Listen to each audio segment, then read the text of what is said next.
देशों में किसानों की समस्याएं बनी हुई है, क्या कर रही पार्टी, क्या आगे रणनीति? देखिए, हम लोग तो विपक्ष का जो काम है लगातार सरकार को जगाने का काम कर रहे हैं। तो दुर्भाग्य है कि भारतीय जनता पार्टी की सरकार एक तरफ बलराम कृषि महोत्सव मना रहे हैं और दूसरी तरफ किसानों को किसी प्रकार का लाभ नहीं हो रहा है। किसानी घाटे का धंधा हो गया है। हाँ, ये ज़रूर है कि केंद्रीय कृषि मंत्री और भाजपा के नेताओं के लिए ज़रूर 4 गुना 8 गुना आय हो गई है क्योंकि उनके यहाँ दूसरे तरह की आय आ रही है।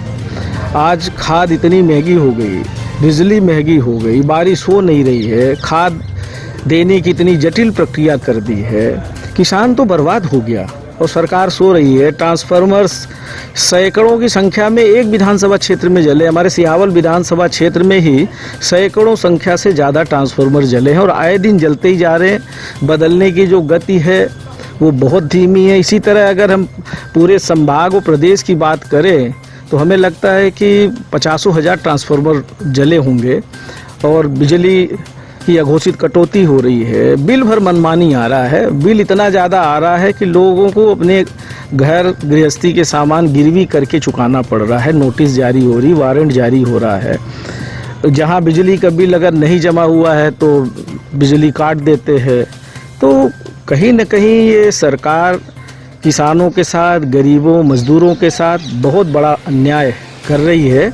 और इनका जो महोत्सव है बलराम कृषि महोत्सव, ये सिर्फ दिखावे का है। ये पॉलिटिकल इवेंट है।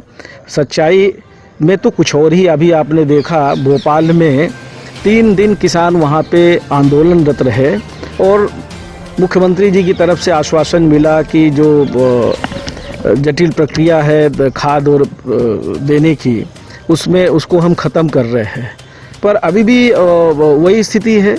कोई अगर अधिया बटिया का काम करता है या छोटा किसान है, उसको सिर्फ 1 बोरी यूरिया चाहिए या किसी को 10 बोरी DAP चाहिए, बड़ा किसान है, कहाँ मिल रहा है जितनी मात्रा में चाहिए। हाँ, ब्लैक में ज़रूर मिल रहा है। जो यूरिया का दाम 250 रुपये है वो 400-500 रुपये में बाज़ार में मिल जाएगा। DAP का भी यही हाल है। DAP के बदले दूसरी खाद मिल रही है।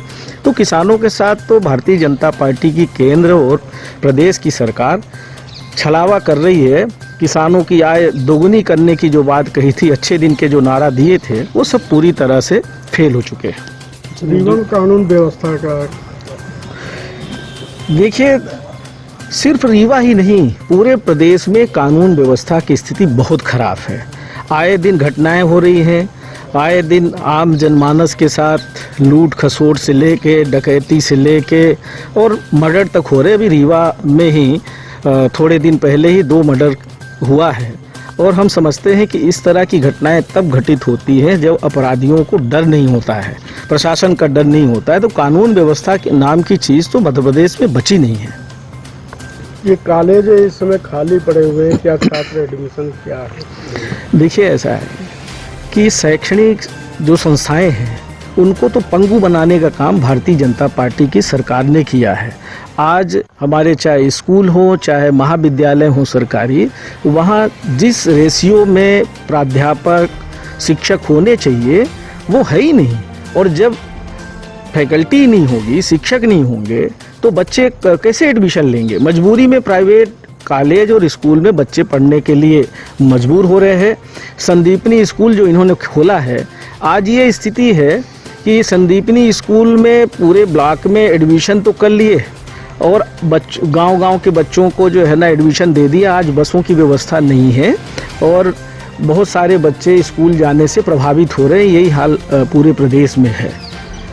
लोग आम जनता किसानों की जो भी समस्याएं हैं इनको लेकर सड़क पे क्या कांग्रेस का क्या? नहीं, कांग्रेस करेगी आंदोलन। हम लोगों ने यहीं से रीवा जिले में क्या पूरे प्रदेश में ट्रैक्टर रैली की थी पिछले साल, अभी भी करेंगे। अभी लगातार कांग्रेस पार्टी आंदोलन कर रही है।